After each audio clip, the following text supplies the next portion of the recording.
Can we have a round of applause?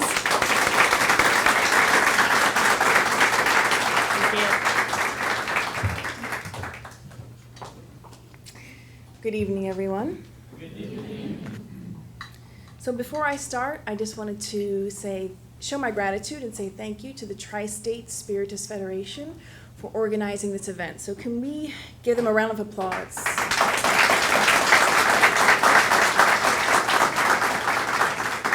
I would also like to take this opportunity to show my gratitude for all the behind-the-scenes workers, those that are making today flawless and possible, for everyone from the MC to those that are overseeing the food. I mean, there's so many things that go on behind the scenes, and if you've never organized such an event, you might not know about it, but there are a lot of moving parts behind the scenes. So just wanted to say thank you all. Can we have a round of applause for them as well?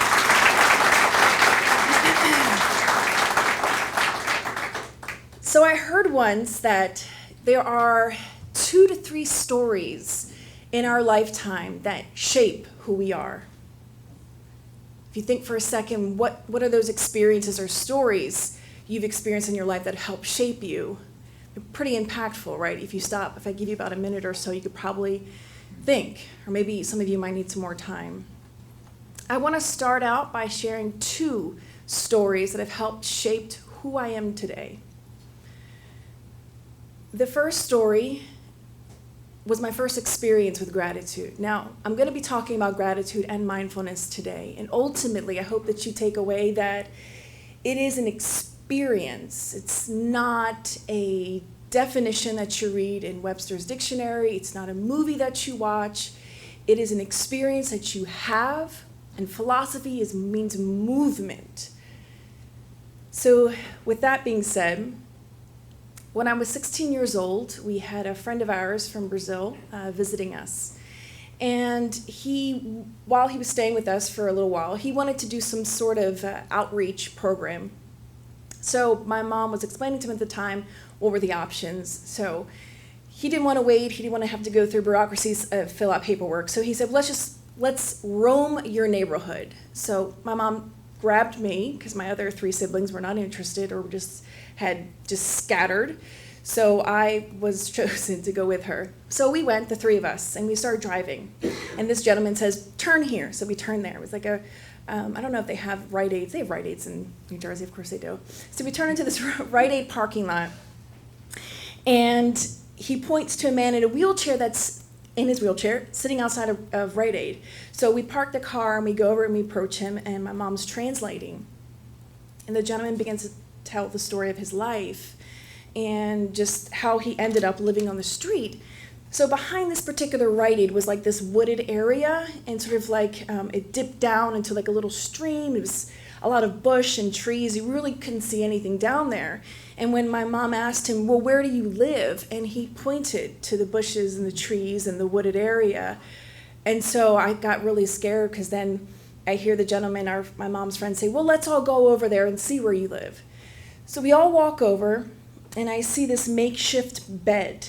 And to my horror, he says that, well, this is where I've been living for the past few years. And of course, we continue on a discussion about his life and things like that, and ways in which we could help him. I went home that day deeply appreciative of my life, a 16-year-old. Prior to that moment, I had been reflecting about how it really it sucked growing up poor. We didn't have nice things. My bed had springs in it, and when I slept, I could feel the springs in my back. And I was constantly having to turn it and put blankets over it, and I was complaining about this and that and all these things. And I went home that night. I've never been so thankful for that terrible bed in that old house, because I thought, I have a roof over my head, and I'm guaranteed to at least eat 2, maybe 3 times a day. But that gentleman was not, and that shook me to my core and has always stayed with me. That has helped shape my experience of what it means to feel gratitude. It was the first time I experienced, although I didn't know it at the time, I experienced mindfulness. I sat in my bed and I felt my bed for what felt like the first time. I looked around my room as if it were the first time. I looked at my cupboards full of food, and it was like it was the first time seeing everything with new eyes. And that is, in part, what gratitude and mindfulness does for us. My second experience came much later in my life. Actually, it was last November, November 2016. And for three or 4 years, I watched my father slowly die from metastatic prostate cancer. And I watched him change a lot too. It was a very healing experience for me and for him, perhaps other people. Well, what was most interesting was not in that whole process of his death, although there was a lot to be learned. I felt like, we all grew a lot. But it was the day that he died that was most impactful for me. Because as Spiritist, you prepare and you prepare and you prepare and you prepare, because Joanna D'Angelo says in the book Happy Life, think about death every day. It's not morbid, she says. It's so we are prepared for the emotional reactions we experience when we face it. And as a nurse, I face death frequently. Not that I'm immune to it or that I'm insensitive to it, but you grow accustomed to knowing that death is always a part of your profession. The day that I got the call and arrived at my parents' house, it was an experience I cannot impart to you unless you've had that experience, in which I'm just telling you, like a movie that you're just watching what I'm showing you, and hopefully you can feel or get some sort of notion of the experience. I remember being acutely aware of that was the last time I would see his physical body, and that I wanted to be in the room even though he had already passed by the time I got there, but I wanted just to be there, to physically hold his hand, to watch the undertaker prepare the body and everything and put him in the bag and all these things. I wanted to just be present. I wanted to remember every moment. Because I thought to myself, he was there for every moment, for every second when I came into this world. I wanted to be there for him as he was disconnecting. I've never felt so much gratitude in my life than in that moment. Because those who have come before us and have paved a way for us, we have nothing but gratitude. We should have nothing but gratitude for them. And as much as our parents or our caretakers or our guardians may have messed up, and believe me, as a nurse, I've heard some of the most horrendous stories from patients of abuse. But the gospel teaches us that what? We still need to honor them. Don't have to agree with it, but find gratitude in it. These are two stories that helped shape my understanding, and I hope that you can begin to connect with stories in your life that will begin to, hopefully, if it hasn't already, maybe it'll start today for you, to begin to reflect more on gratitude. Now, it's kind of difficult sometimes. I think Peter touched a little bit on this, how difficult it is to be present, to experience mindfulness. Because how many of you have one of these in your home? It doesn't have to look like that. It doesn't have to be a curved TV. How many of you own a TV that's color? Put your hands up high. Okay, I'd say pretty much everybody. How many of you owns one of these in your home? Okay, hands up high. All right. How many of you don't have to own this Apple fancy laptop, but how many at least own a computer? Okay, the vast majority. And one of these doesn't have to be an Apple, but some sort of smartphone.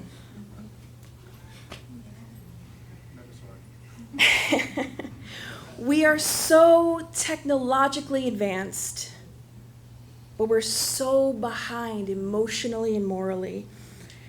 The 14th Dalai Lama wrote this beautiful composition about peace in the world, and he said that science and technology have worked wonders in many fields, but the basic human problems remain.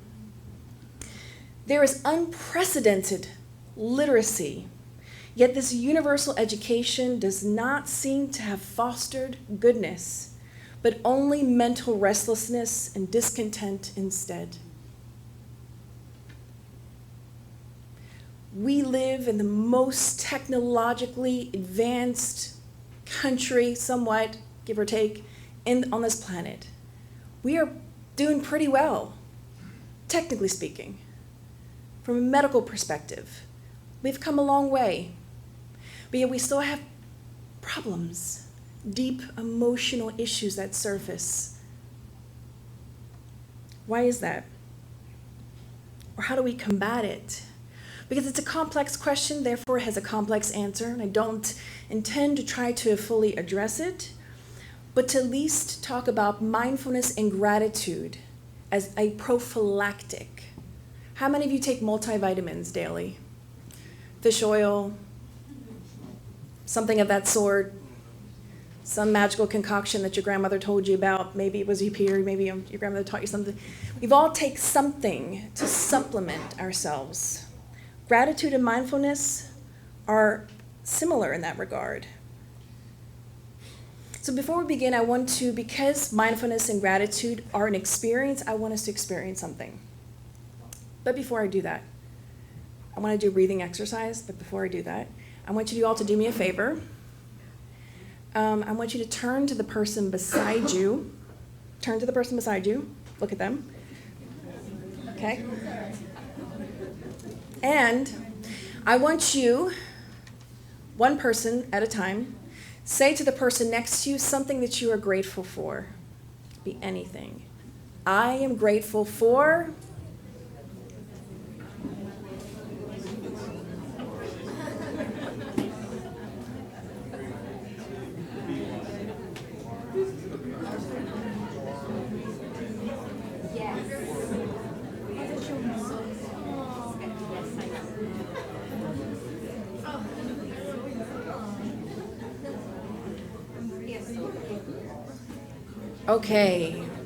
Okay. How does that feel? Wonderful. Anybody on the left side of the room, how does that feel? God bless you. How does that feel? It's good. Peter mentioned, I believe it was Peter, mentioned about this, or sort of alluded to it, or maybe my mind went there when you were talking about it. The more we practice something, talking about thoughts are things, the more we think about something, it has a physiological response in our body, and we create a habit. And the habits are very hard to change. That's why when people come to our Spiritist Center saying, I have this and that problem, and we present some solutions, and then they find it very difficult to follow through or to, fix things within themselves. It's in part because habits are very difficult to break. But if we take this opportunity on a daily basis to start a gratitude journal, one thing I highly always recommend to people to do at least once in their life is to write a letter of gratitude. It can be to anybody. Spend some time writing. Don't make it too long because nobody wants to read like a 5-page letter. But pick somebody in your life. Spend some time, even if they're passed on, it doesn't matter, write them a gratitude letter. And begin to have that practice maybe once a year, maybe once a month. You will begin to notice a very huge change within your emotions, within your heart center, and with how you are reacting and interacting with other people. Let's take just 1 minute to do a quick breathing exercise. And as a side note, when I did this exercise recently, I noticed that they're in a different place, very far away. I noticed that some people were just not into it. And I get that this is not your practice. This is not our everyday practice. However, indulge me for this moment and for the sake of the TriState Spiritist Federation putting this beautiful program together. Just do it. As the MC had mentioned, don't pretend, be a part of it. And then you might actually be pleasantly surprised that, wow, that was an interesting thing. Let's all close our eyes. This breathing exercise is a mindful exercise meant for us just to pay attention to our breathing. What I want you to do is take a deep breath in and out. Take one more time, a deep breath in If you felt your shoulders go up, then you're doing it wrong. I want you to fill your belly with air as you breathe in. So let your belly expand and then release. Make your stomach flat again. We're going to do it one more time. Breathe in.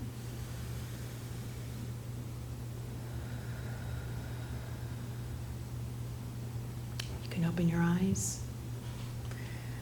Studies have shown that in moments of stress, if we simply do a breathing exercises, there's a positive reaction in our body. We will calm down, regroup our thoughts, and perhaps begin again.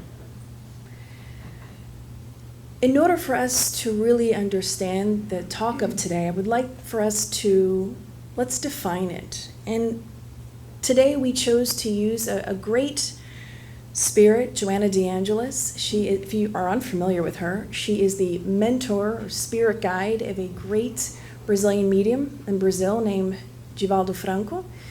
She writes, her series of books are, if you've ever read them, you will see that they are really based on a lot of psychology. If you ever studied psychology in college, you're going to see the likes of Jung, Erik Erikson, and like-minded people. So she has a really great perspective on gratitude. Knowing from the Latin gratis, meaning grateful, or gratia, meaning grace, Joanna defines sort of two different types of gratitude. A basic gratitude. The best way I can describe this to you as the following. Have you ever done something for somebody else and then got upset that they didn't say thank you? You don't have to raise your hand. Okay, people were brave. Okay, all right. You usually have to say you don't have to share because people are like, oh. That's good. That's a great sign for this group. It means that you're not afraid to be authentic and to be who you are. Congratulations. But in our beginning stages, because we have to go from A, B, C to D to reach Z, our beginning stages of our developing gratitude, we're going to feel that. But eventually, once we get to what Joanna might refer to as an evolved gratitude, it's much deeper. It's not limited to a casual reward mechanism where we do something just to get a thank you. And if you think hard enough in our lives, we've done it a few times in our lives. Joanna says it has a psychotherapeutic character to it. That's what we mentioned earlier on in our talk today. This experience that happens when we are truly experiencing gratitude. It's something deep, it's visceral, it connects us with something divine. And Joanna says that only when we are psychologically mature are we able to obtain this. She says all who are grateful truly understand the significance of real gratitude, enjoy physical, emotional, and psychological health, something that I think the vast majority of society is searching for. Mindfulness has existed since, and the understanding and the true definition of it has always existed. Perhaps it's been not called that over the centuries, but the thought about it has always existed. But only now, if you've noticed in social media and things like that, it's very popular. It's extremely popular to see lots of people writing books about it. One person in particular, Jon Kabat-Zinn, has been involved in mindfulness since the 1970s. He was the founder of the Center of Mindfulness at the University of Massachusetts Medical School. He has been working with mindfulness for 30 years. Initially, he got involved with college students and trying to help them with mindfulness, but he has done extensive amounts of research and has amazing definition of what mindfulness is. He also says that mindfulness is something much more simpler than what we think it is. It's moment-to-moment, non-judgmental awareness. So when you are breathing, and you can do more of these activities at home and you'll be able to experience this on a greater level, but when you were sitting and breathing and you're just breathing in and out, you're just experiencing the breathing. You weren't judging anything, you weren't thinking about anything, but the more you begin to practice mindfulness, you will begin to notice how much we label things. So today I had the pleasure of going to the Carvalho households momentarily, and I noticed something really interesting.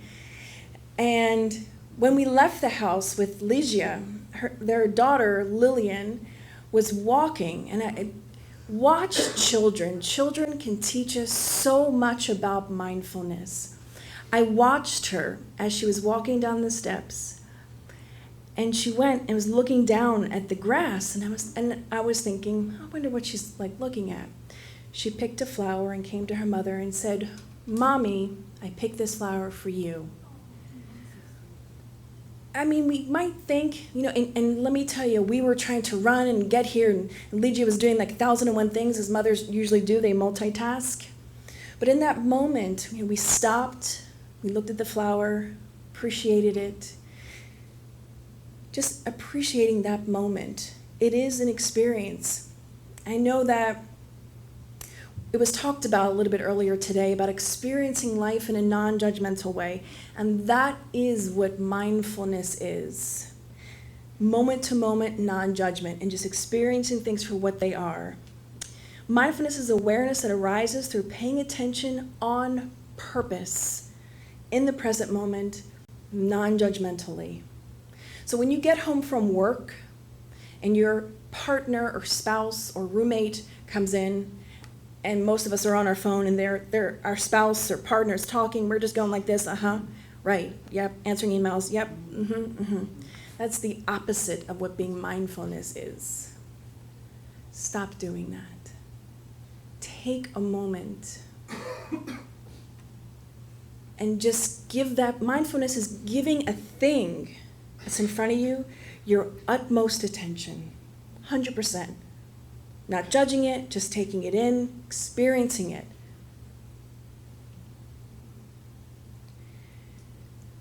Dr. Kabat-Zinn mentions mindfulness as a love affair with life. I love this term, a love affair. If you think about that word, what is a love affair? We won't go into detail, you all can imagine it. The passion you feel, the enchantment for life, or the enchantment for a person, especially in the first 6 months of dating. After a few years and you get married, a lot of that kind of just dwindles.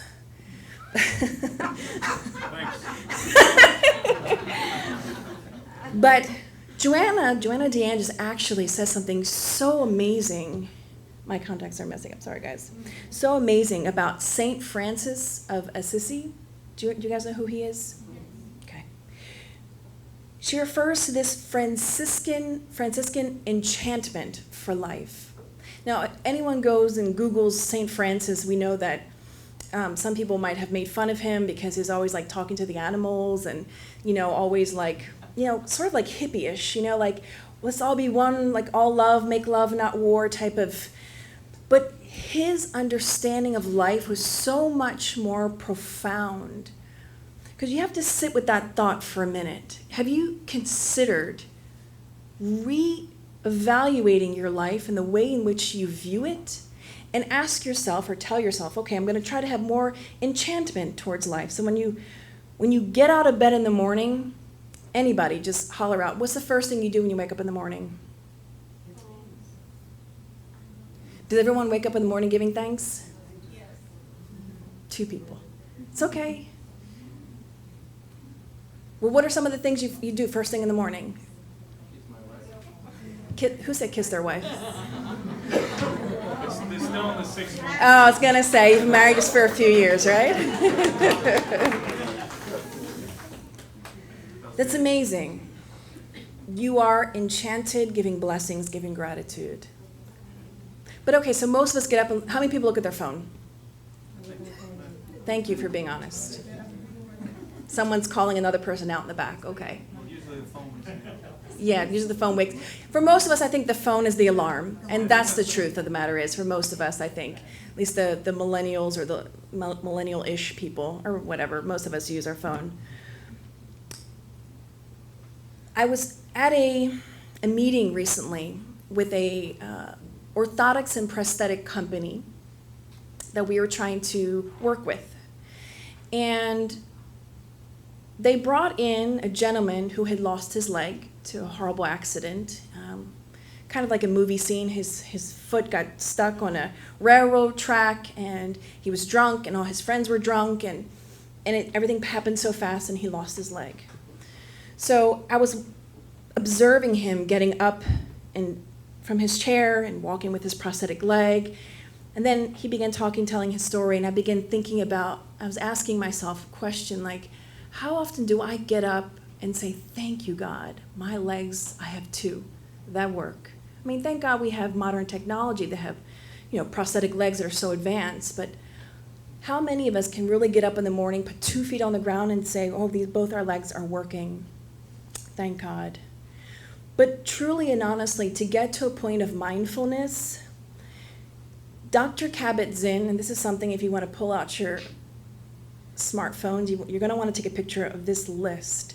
These are 9 attitudinal foundation of mindfulness. So basically what he says that there are 9 attitudes that we need to adopt even before we start to become more mindful. For those of you who have already begun to work on mindfulness, you will relate to some of this. I know that on a personal note I have, one of which in particular was acceptance and letting go.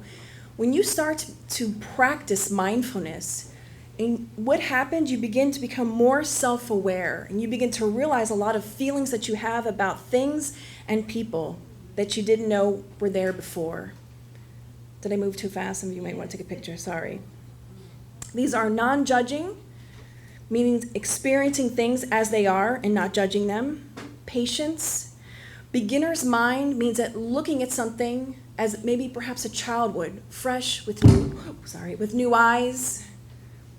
Trust, non-striving. Non-striving doesn't mean that it's wrong, like Peter had shared. It's not wrong to want to go to college, get a good job, but it means that you're not allowing that to define you. Acceptance, letting go, generosity, and ultimately gratitude is an attitude we need to adopt in order to further deepen our mindfulness. We know already in science that mindfulness has already proven itself to be something positive, something good.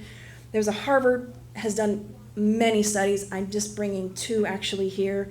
One, the study that showed participants who completed an 8-week mindfulness meditation basically had a reduced activity in the right amygdala and the response to emotional images, even when not meditating. Basically what this means is that normally when you were driving on the highway and you look over and you see there was a horrific crash, your body has a response in your brain, okay? And it's like a stress response because you're like, oh gosh, that's terrible if that's your response. But what they found were people who practice mindfulness, they have less of that stress response. So that response and the conclusion is open for interpretation. For most people, they believe that because mindfulness is something positive. And also that mindfulness actually helps with memory. So as we age, memory is an issue. I know a lot of people like to take ginkgo biloba, all this other kind of stuff. Actually, if you practice mindfulness, it is proven to have a good positive effect on your memory. So another added benefit amongst many other things that meditation and mindfulness can help us with, and these are all proven things. I didn't want to spend time going through a whole lot of research because we just know that it works. We're just not fully utilizing it to its greatest capacity yet. We know that it reduces stress. We know that it helps control our thoughts and helps reverse heart disease, etc., etc. Someone in the field of gratitude, since we're talking about science and research, this is one of the research that he has been at the forefront of research on gratitude for, I don't know how many decades it's been now. His name is Dr. Robert Emmans, and he continuously is updating his work and his research. But what he has found is that children who practice grateful thinking have more positive attitudes towards school and their families. This is so significant because we live in an era where bullying is happening a lot. Families are being torn apart with kids that are committing suicide at a young age for various reasons. It would benefit us tremendously if we begin to practice gratitude and mindfulness in our own homes and model that for our children. He also found that those who kept gratitude journals on a weekly basis, exercised more regularly, reported fewer physical symptoms, felt better, And the list goes on and on and on. You could probably say, well, exercising is going to make you feel better anyway. It does, but on a mental, emotional level as well, gratitude does help. People are more likely to report having helped someone with a personal problem or having offered emotional support to somebody else because we can recognize, we can empathize with others. And mindfulness, ultimately, it makes us self-aware. We know that in the Spirit's book, question 919, they tell us this. Self-knowledge is, therefore, the key to individual improvement, and that we should know ourselves. The more you become mindful, you will, I guarantee you, begin to notice things about yourself that you had not before. But the purpose is to be non-judgmentally. Joanna DeAndres really warns us about self-judgment, that humanity has a tendency to judge themselves and others very harshly. We need to adopt the idea of self-care into our daily practice. I can't tell you how many people give excuses every time we say to them, how much time do you spend on you daily? I'm not talking about being selfish, telling your spouse I'm talking about just caring for yourself. Most of the time, we do this when we get sick. Then we say, I should have done this more or that more. I should have spent more time doing this or that. I see many families come through our Spiritist Center with children who have a lot of problems. And one many years ago came to us and said, I should have taught my children this or that. I should have done this or that.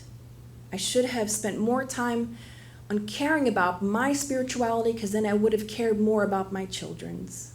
But it's never too late, ever, to begin again. That's the one positive thing. But this is a huge takeaway.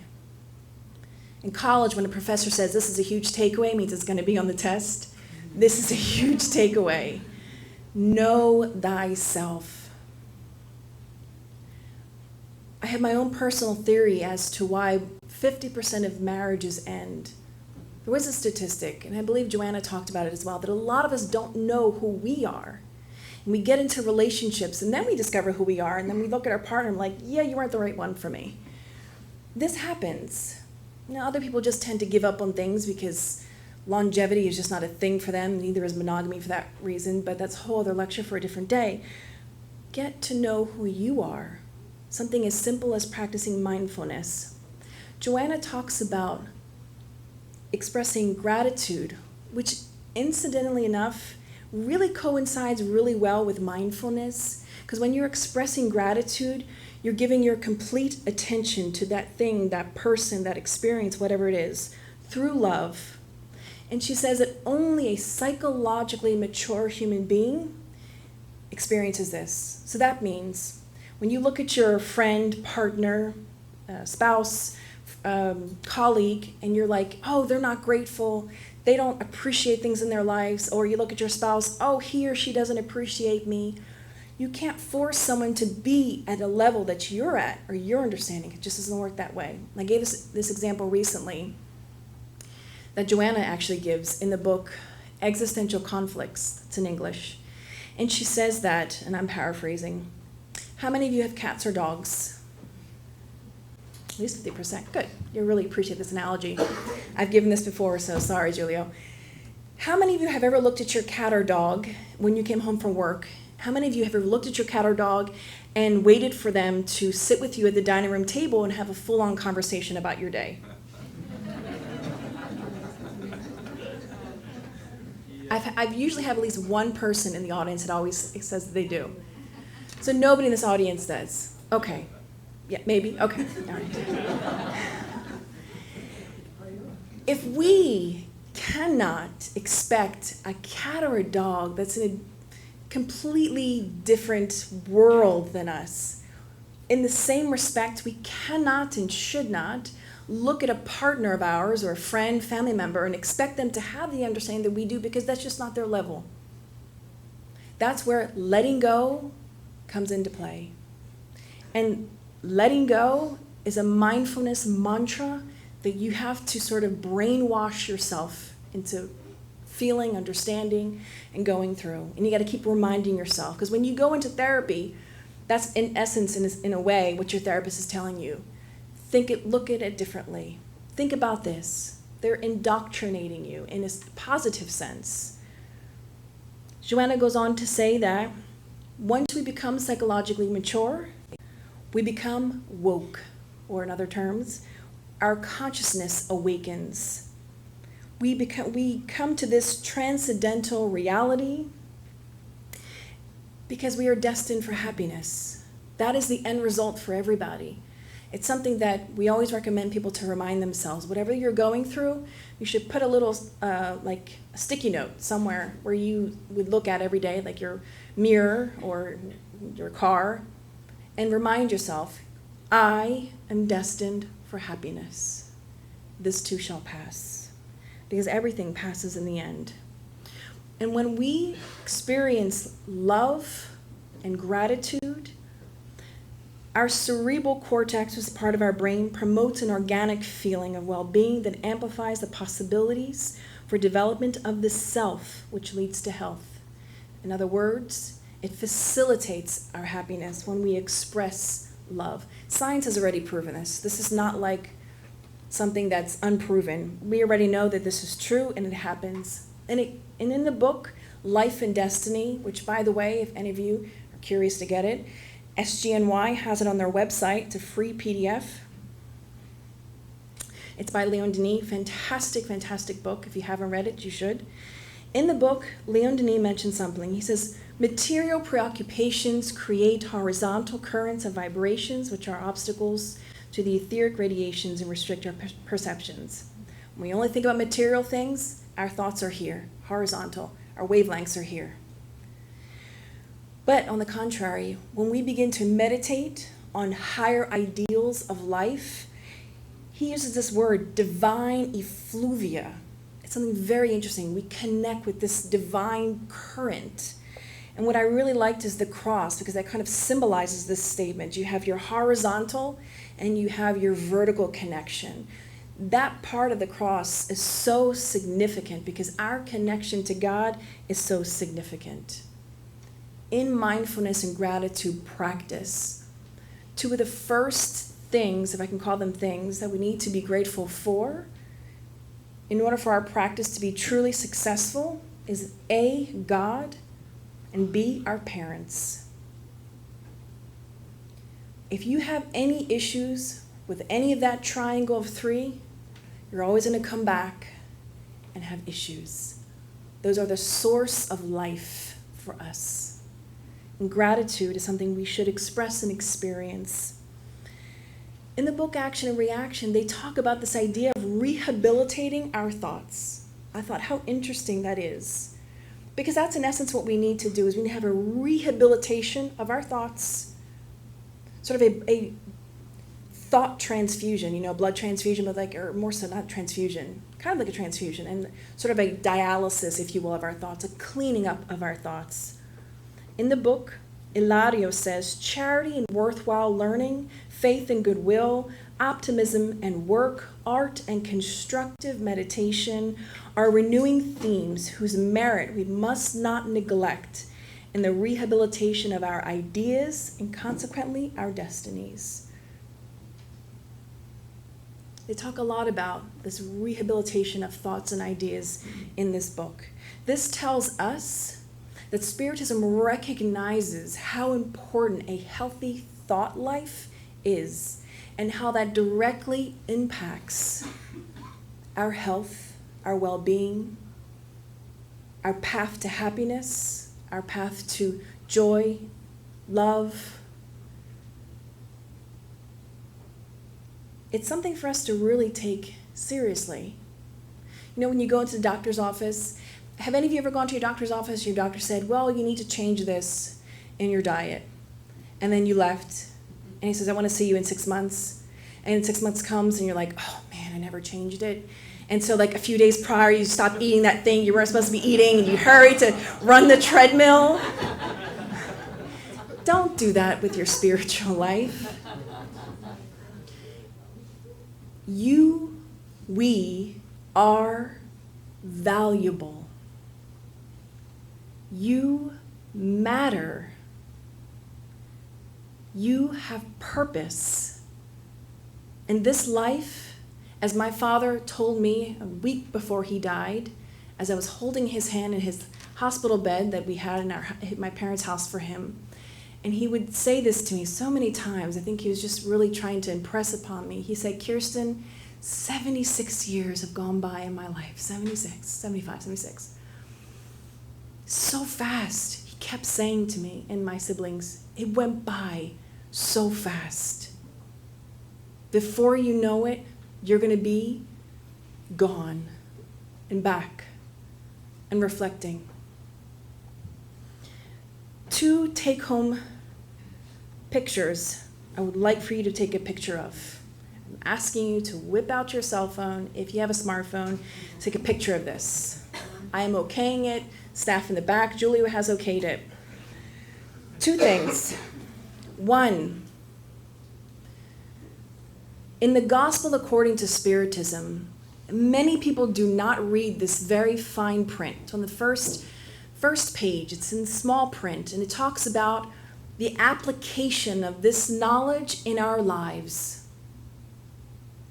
If we do nothing with the knowledge, it's like a beautiful Monet or Picasso you hang on your spiritual wall.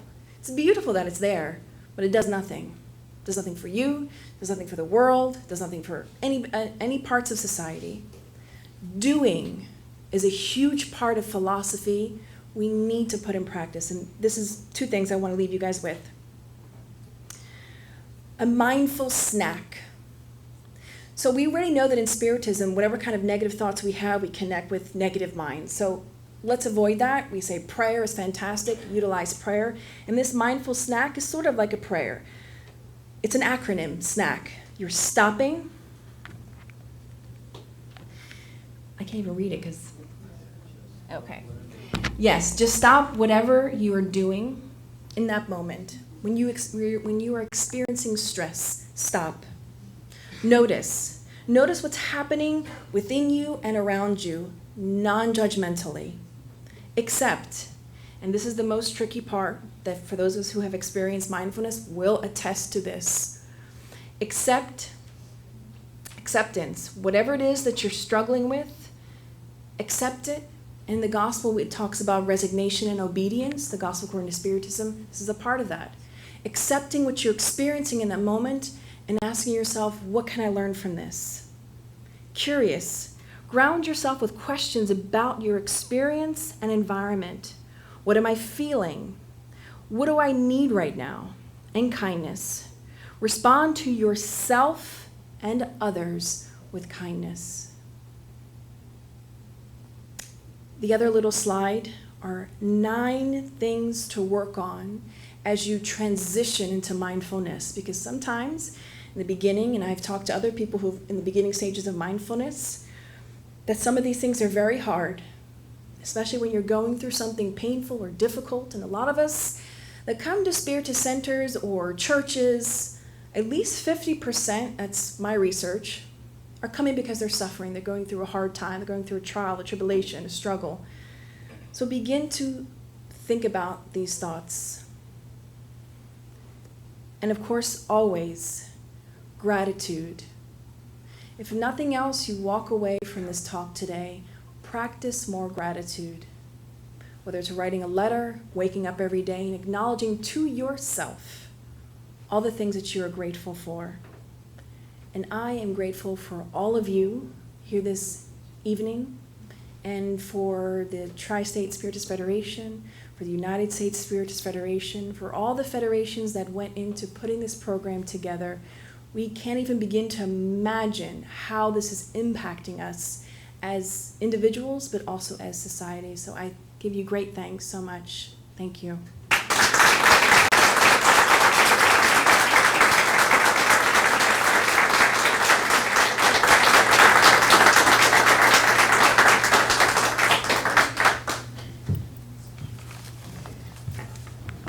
Thank you, thank you, thank you. Such a profound message. I'm honestly I'm so grateful that I am here to hear that, and that I have the next moment to be able to change, to be able to be